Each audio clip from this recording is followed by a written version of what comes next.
H2O Studios here on Public Square. Something that we just opened less than 3 weeks ago. I've been getting it organized as far as, so I can use it in the best possible way, so I can communicate with the masses, anyone who cares for that matter.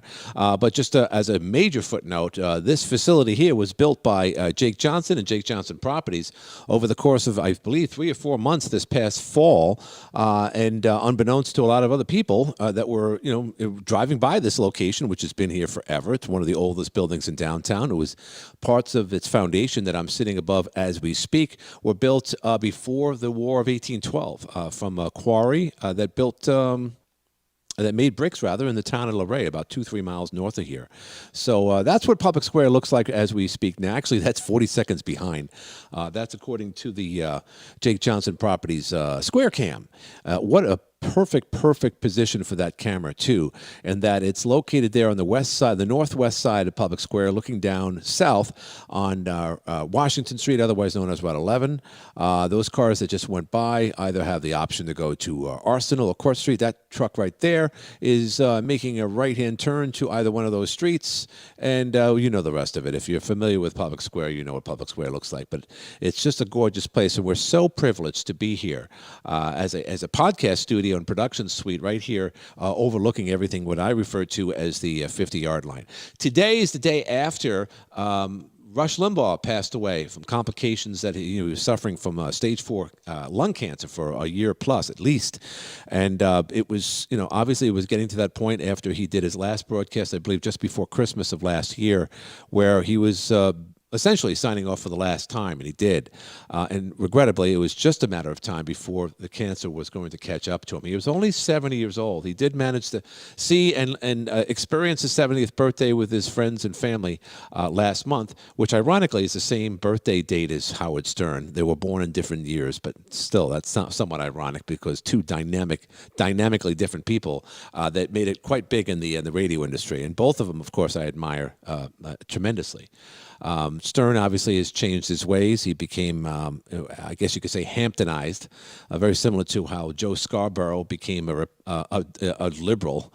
Have you seen Joe Scarborough lately? I don't know what it is, but he all of a sudden he looks like a character out of Doonesbury or something. His eyes are getting closer and closer. He looks like such a goofball.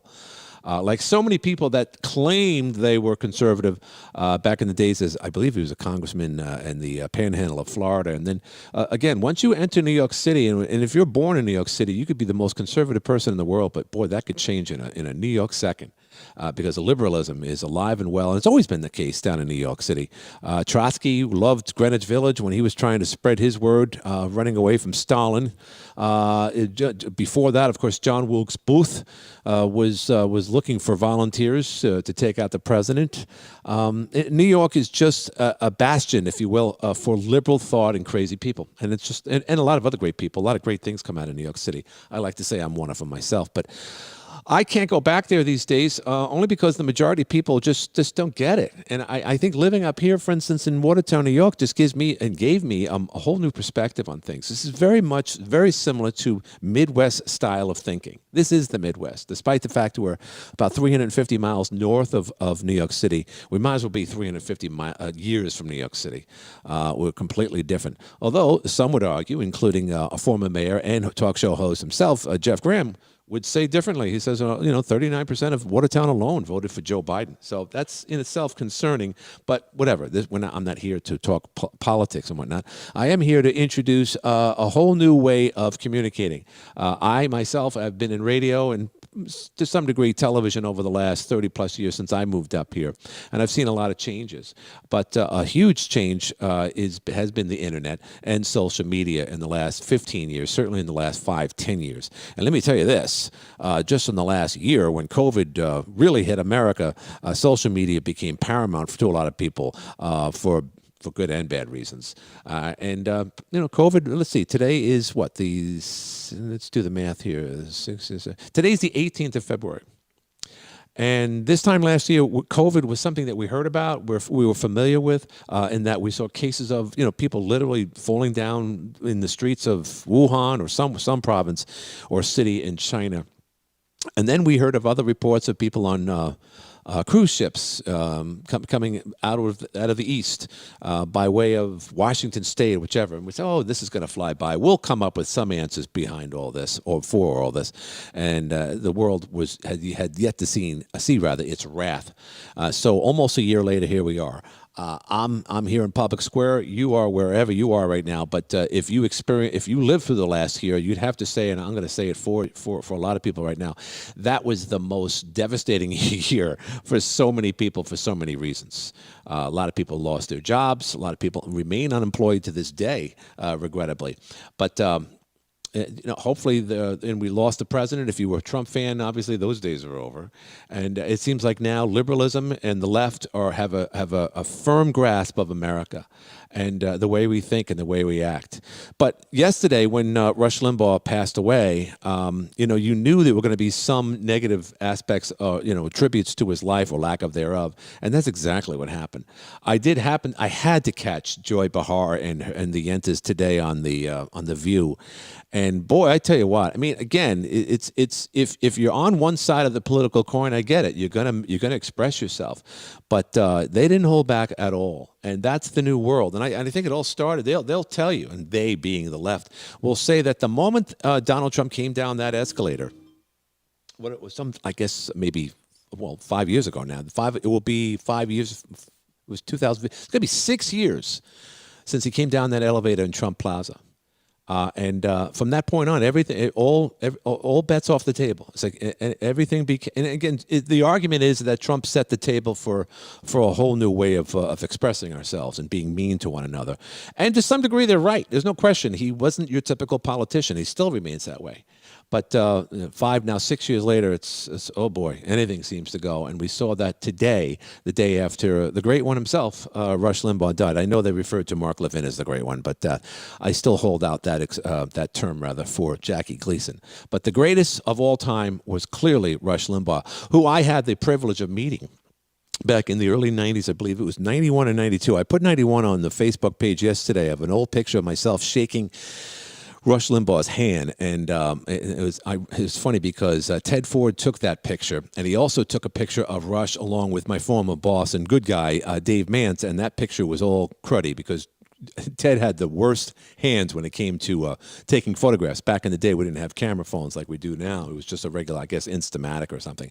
But my picture came out great. We didn't know that until 3 days later, because that's how long it took to develop film. At least when you went to the drugstore and blah, blah, blah, you were so excited to see all those photos. So I still had that in the archives. I was aware, of course, that Rush was unfortunately at the end of his life, and I wanted to share that moment and pay tribute to Rush at the same time. So I'm glad I did that.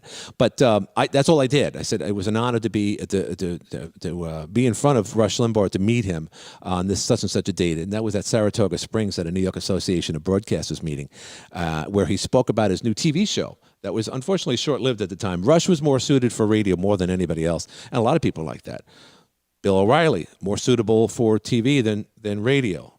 Tucker Carlson, I'm sure he did radio, but more suitable for the 1 hour format on Fox than he would for TV. Hannity, on the other hand, could do both. He's the Deion Sanders of a right-wing discussion and discourse. So, but again, 70 years old, this day and age, way too young. And it's very, very sad that happened to Rush Limbaugh. Someone's calling me, and I think I know who it is. It's a fan. He's probably telling me technically something's wrong here, but whatever.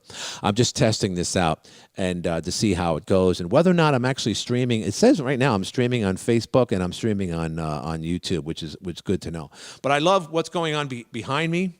When Jake took this place over, this was a total mess. And if I were to give you I guess, a tour of the adjoining rooms in this building, a very old building that essentially the second floor and the third floor have just gone neglected. Parts of Public Square have been neglected for over 200 years. I'm not going to say this place was neglected that long, but it certainly was. It needed a lot of work. So this is where we're going to be doing podcasts for myself, such as what you're seeing right now. I don't know if you can call this a podcast, but it's just me blabbering on like I normally did when I was on AM 1240 for doing the show there for almost 16 years and sitting in for Jeff Graham in the 90s, and I always appreciated that. Always love talking to people. So we're going to open the door, if you will, open the door, Richard, to that type of format again here. It's going to be a lot different. We're not just going to go through one call after another like Jeff does, and who knows who's going to be answering, or we're going to have some type of a semblance of order so that we can have cohesive segments and shows done right here. And of course, if you want to do what I'm doing right now, or if you want me to help you talk about whatever you want to talk about, your opinion, your newest book, your talents, your whatever business or services you have, H2O Studios here on Public Square is the place to be. So let's see how this looks on live. I'm not recording this on my SD card, although I could. I just figured everything these days is on the cloud anyway, right? So you might as well just send it somewhere else. Say the right things. Don't piss off Mark Zuckerberg or anybody at Google. We're not on Twitter yet. I think we can with the device I have here. Plus, I can also talk remotely to people, side-by-side views of someone who could be from here to Timbuktu. We can also do that right here on my computer, just like they do on TV here at H2O Studio. So without further delay, let's take another look quickly at downtown Watertown. One thing I do have to do, and I think our friend Brandon realizes this, I have to get the direct IP address for the Jake Johnson Square Cam. Because if I don't, News Junkie, which we love, of course, will refresh, and that large screen, that full screen rather, of that you see right now at downtown, goes down to a much smaller and blah, blah, blah. So this is the way I would prefer to have it. If I can get the direct link to that, that would be nice. So I can go back and forth and say, hey, look what's going on outside. Look at the weather. Look at the beautiful downtown Watertown. And as I speak to you, or just go on and on and on about things that come to my mind. That's the way things work. So without further delay, I'm going to sign off right here on the H2O show and our first test streaming live on Facebook on the H2O Studio channel on Facebook, as well as YouTube. And we're gonna cut things off right now, and we'll see you soon.